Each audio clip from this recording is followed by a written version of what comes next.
Today, Missouri lawmakers heard a proposal to ban transgender students from participating in high school sports based on their self-identified gender. 41 Action's reporter Mackenzie Nelson takes a closer look at the resolution and the impact it would have on student athletes. I mean, we're trying to be inclusive of all parts of our society. I just find this very contrary. Veronica Malone is frustrated. She says House Joint Resolution number 82 is discriminatory towards transgender athletes. We can find somewhere in the middle, and I think it's not that I don't understand why they want to talk about it, but it's totally political. It has nothing to do with fairness. Malone has coached athletes on every level. She coached USA Swimming for more than 20 years and is in the Hall of Fame.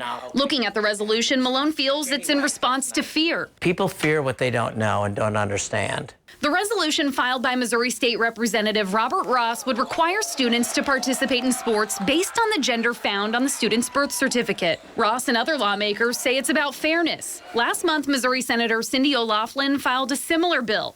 Malone says athletes of any age and gender have advantages. If you were 7 feet tall, you could play basketball. Okay, well, I'm sorry, that's a really unfair advantage that you got to be 7 feet tall in high school. At the Capitol, Concerned Women for America was the only organization to speak out in support, while dozens of others, including parents, expressed their frustrations. Malone says they can reach a middle ground just by looking at the NCAA and international rules. NCAA's had rules for years, and they just modified them as to the transgender, but it's not exclusion.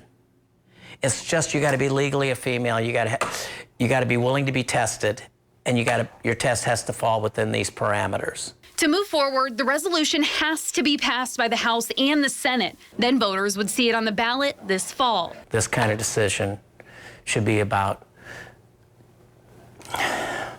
freedom. Reporting in Kansas City, Mackenzie Nelson, 41 Action News. Today, by the way, was the first hearing on the House measure. The similar bill in the Senate has not yet had a hearing.